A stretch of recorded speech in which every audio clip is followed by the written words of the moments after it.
He tears a stolen ring right off a bully's hand using nothing but his grip strength. A gang of grown men in suits roll up to a high school in luxury cars just to escort one kid to homeroom. A girl who used to laugh at soft boys watches him train and can't stop staring. And somewhere in the middle of all that, the sweetest kid in school gets told, straight to his face, that 10 years of being kind meant absolutely nothing. That's where we're starting today. Not at the beginning, right in the wreckage. Rewind with me for a second, because you need to understand what this guy actually gave up to get here. Jang Ji Shang was never supposed to be soft. He was born into the Fire Bear Gang, one of the nastiest, most feared crews running the underworld in his city. His dad runs it, his uncles enforce it. Grown men flinch when they hear the family name. And this kid grew up surrounded by all of it. Knives, threats, respect bought through fear. And he chose kindness anyway. Why? One promise, one girl. Back when he was just a little kid, Sujin got hurt by her own father, and somewhere in that pain she told young Ji Shang that she liked gentle people. Soft-spoken, non-violent. The opposite of every man she'd grown up scared of. That was it. That's the whole seed. A kid who could have grown up swinging fists decided instead to grow up being nice, because one girl once said that's what she wanted. So for 10 years, he does exactly that. While his family runs a criminal empire behind the scenes, Ji Shang shows up to school every day as the gentlest, most easygoing student anyone's ever met. He never throws a punch. He never even raises his voice. Kids push him around sometimes, and he just takes it. Because in his head, none of that matters. He's building something. He's becoming the man Sujin asked for. 10 years of that. 10 years of biting his tongue, walking away from fights, smiling through every insult, all so that one day it would mean something. And then it doesn't. He finds out, not gently, not through some kind conversation, but by catching it with his own eyes, that Sujin isn't into gentle guys anymore. She's into danger. She's into a delinquent named Shen Jing, a guy who bullies half the school and treats intimidation like a personality trait. Ji Shang watches them together, watches her laugh at things Shen Jing says, watches the exact opposite of everything he built himself into, and then she says it out loud, to his face. Soft guys don't do it for her anymore. 10 years, gone in one sentence. Picture spending basically your entire childhood building yourself around one idea, and then hearing the person you built it for tell you it was pointless the whole time. That's not a bad day. That's your whole foundation getting kicked out from under you. Most people would cry, sulk for a while, maybe write a sad journal entry and move on with their lives. Ji Shang does something else entirely. He walks straight into his family's headquarters, the actual gang stronghold, the place normal kids his age don't even know exists, and tells his uncles he wants to change. Not tweak, not adjust, fully flip who he is. I want to become a bad boy. That's the ask. The kind kid, the one who spent a decade avoiding every fight, walks up to a room full of hardened gang members and asks them to turn him into exactly what he used to reject.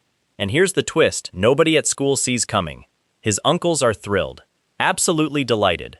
Because this whole time, this entire 10-year stretch of gentle honor student behavior, his family's gang has been quietly waiting, hoping, wondering when the heir would finally step into what he was born for. See, this is the part school doesn't know. Nobody at Ji Shang's school has a clue who he actually is. To them, he's just some unusually polite classmate, maybe a little boring, definitely not dangerous. But the truth is, this boring kid is the heir to one of the most feared criminal organizations in the country. And the second he asks for training, that whole machine kicks into gear. Enter the uncles. And listen, these guys are the best part of this whole story, hands down. There's Bald Uncle, loyal to a fault, who takes personal, borderline emotional pride in every tiny bit of progress Ji Shang makes. There's Uncle Shu, the strategist of the group, who's less about brute force and more about rewiring how Ji Shang thinks. And then there's Scarface Uncle, who is one insult away from starting a war on his young master's behalf at literally any moment. These three take one look at their sheltered, non-violent young master and decide it's makeover time. New clothes, new walk, new attitude. They teach him how to carry himself like trouble, shoulders back, stare cold, don't smile for no reason. They teach him how to talk like he doesn't care what anyone thinks. At one point, they're literally coaching him on how to spit properly, like it's some kind of masterclass, and honestly, it's hilarious. This sweet, painfully polite kid trying to learn how to look intimidating, and half the time completely failing at it. His classmates notice immediately. The gentle guy who never raised his voice shows up looking completely different, acting completely different, and the whispers start instantly.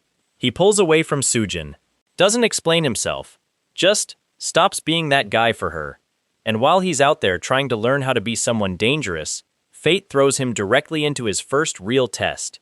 He's trailing Shen Jing, partly out of jealousy, partly just trying to study how delinquents actually operate, when he sees something that flips a switch in him.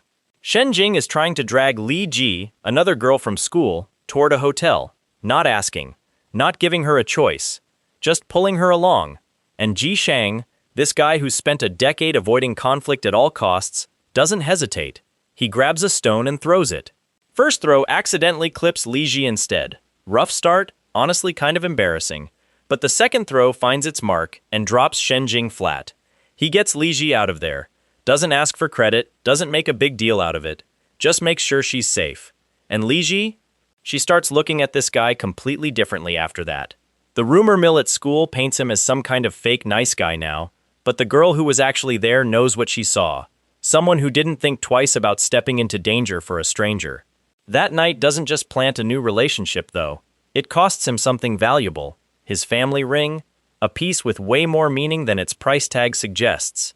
It slips off him during the chaos, and Shen Jing, without even realizing what he's holding, picks it up off the ground. Shen Jing has no idea what he's carrying. To him, it's just some ring he found. Maybe worth something, maybe not. To Ji Shang's family, that ring is everything. And the second bald uncle finds out it's gone, the tone in the room shifts completely. Meanwhile at school, Shen Jing isn't done. He catches Ji Shang, beats him down in front of everyone, and for a second it looks like the old dynamic is right back where it started. Ji Shang getting humiliated, offering no real resistance. Li Ji steps in this time, pulling another powerful student into it to get Shen Jing off him. Ji Shang survives the encounter, bruised, but he walks away with something more important than pride. He now knows exactly who has his family's ring. And that's when his family stops playing around. The uncles decide it's time. Real training. Not just how to walk and talk like trouble, but actual combat, actual conditioning, actual transformation. And there's one hard rule laid down from the top. The adults in this gang do not fight this kid's battles for him. His father wants him to earn every inch of this himself. So the walking lessons continue. The posture coaching continues. At one point, Ji Shang tags along while Li Ji and a couple other girls are out collecting protection money, and, completely unintentionally, he ends up intimidating some poor kid into handing over cash. The girls are impressed. He starts to think, hey, maybe this bad boy thing actually works.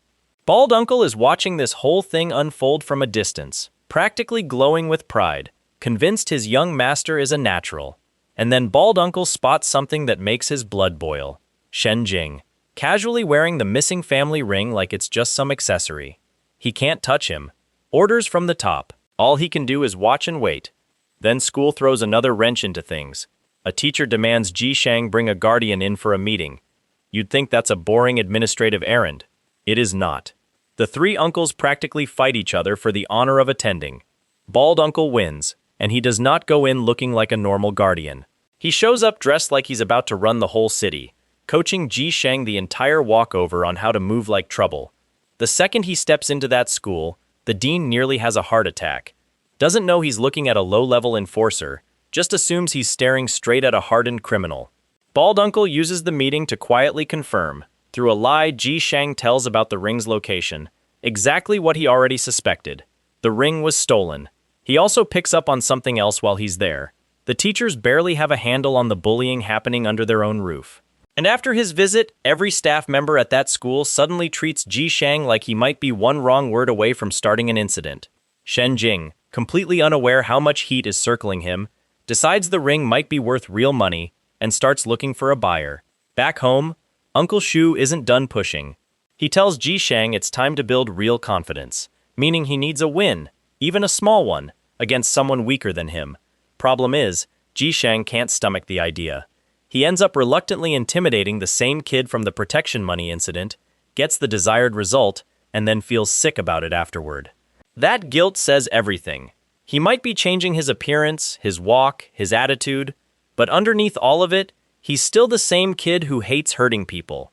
He hasn't accepted this new identity. Not really. Not yet. And that's exactly the moment his father decides to show up. Father Zhang doesn't do warm reunions. He walks in, takes one look at his son's progress, and doesn't offer a single word of comfort. Instead, he tears into him, calls him weak, threatens to strip his position as heir entirely if he doesn't commit fully to real training.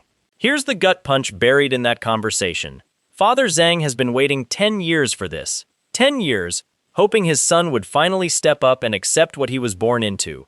Every bit of coldness, every bit of distance. It wasn't indifference. It was a father waiting on the edge of his patience for his son to choose the family. Uncle Shu doesn't let the moment slide by empty either. He reminds Ji Shang of something simple but heavy. Strength isn't about becoming someone cruel. It's about being able to protect the people who matter, instead of standing there helpless while someone else decides what happens to them. Something clicks. Ji Shang finally agrees. Real training, no more half measures. Bald Uncle steps in as his personal instructor, and the very first round of physical testing throws everyone for a loop. Overall strength? Unremarkable. But his deadlift numbers? Off the charts. Nobody expected that. Turns out years of quietly helping elderly neighbors carry heavy loads, years of physical labor nobody thought twice about, built this kid's grip and raw pulling power into something genuinely freakish. And then it gets better. Bald Uncle, cocky about his own strength, challenges him to an arm wrestling match, and loses. Flat out loses to a kid who 3 weeks ago couldn't throw a decent punch. That's the moment the whole household stops seeing him as the soft heir who needs protecting, and starts seeing him as something else entirely. A weapon that just hadn't been switched on yet. Architected pivotal confrontation arc, escalating narrative conflict significantly. Architected pivotal confrontation arc, escalating narrative conflict significantly. News of the arm wrestling loss gets around the household fast, and it doesn't take long for someone from Ji Shang's old life to show up and check on him. Song Shi, a classmate, a genuinely strong fighter, and someone who's noticed Ji Shang vanishing from school for days at a time. He comes looking, worried something's wrong. What he finds instead is a gang compound full of grown men treating a teenager like royalty.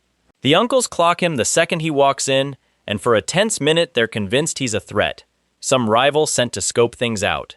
It takes a few sharp questions before they're satisfied he's just a friend, not an enemy in disguise.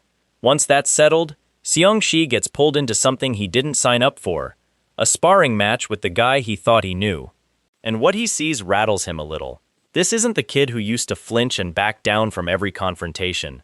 Days of real training have already reshaped how Ji Shang moves, how he reacts, how he carries weight through a strike. It's not perfect, it's not polished, but it's real, and it's fast. Bald Uncle watches the whole exchange with his arms crossed, nodding like a proud parent at a school recital, and by the end of it he's already decided. Song Shi's sticking around as a regular training partner. No real choice given, just a decision made on his behalf, gang style. Around this same stretch of time, Li Ji notices something too. Ji Shang stopped showing up to school. Days pass. No explanation. And that absence eats at her more than she expects it to, so she does what worry usually makes people do. She goes looking. She finds the gang house. And walking through those gates rearranges everything she thought she understood about him. This isn't some kid from a modest family who got lucky with a growth spurt in confidence. This is wealth, influence, actual power, sitting quietly behind an ordinary school uniform this whole time.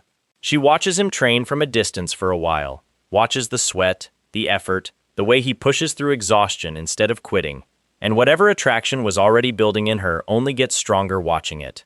Back at the compound, though, there's business still unfinished. That ring isn't just sitting forgotten on Shenjing's hand anymore. Word's gotten out that it might be worth serious money, and greed does what greed always does. Shenjing tries to sell it. Big mistake. Bald Uncle's been waiting for exactly this. He catches him red-handed, mid-transaction, and what follows isn't quick or merciful. Bald Uncle could take the ring back in about 2 seconds.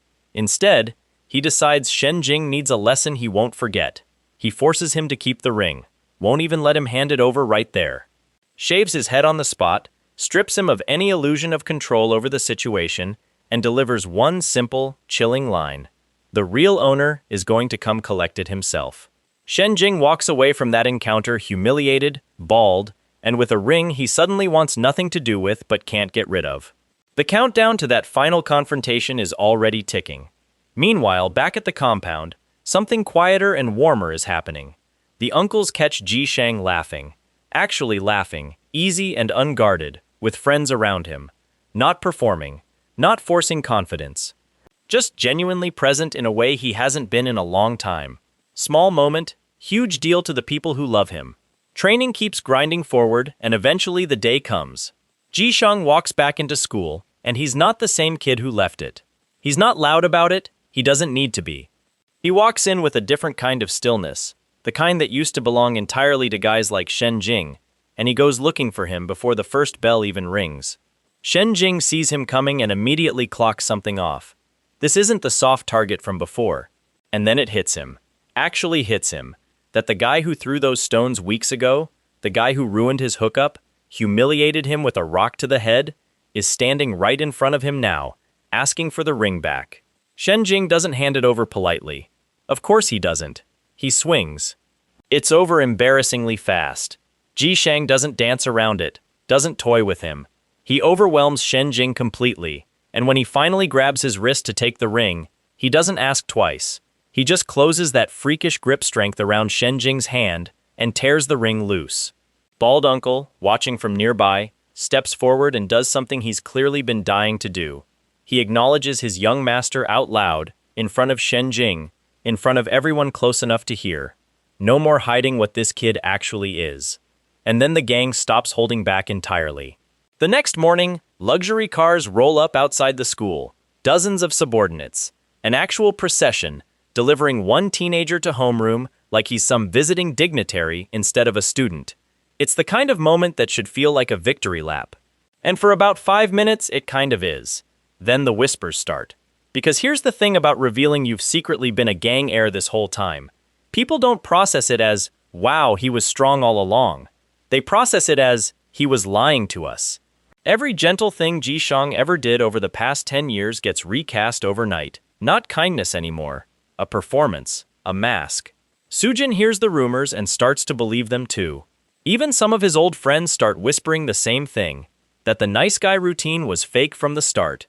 And the two classmates who've been by his side the longest, his closest friends, the ones who used to just hang out and joke around without a second thought, they start pulling away, scared of what he actually is now. That one hurts the most, because you can survive strangers judging you.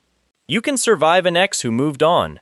But watching the people who actually knew you step back like you're suddenly dangerous, that's a different kind of loneliness entirely. Ji Shang ends up alone by a bridge one evening, and everything catches up to him at once. 10 years of effort.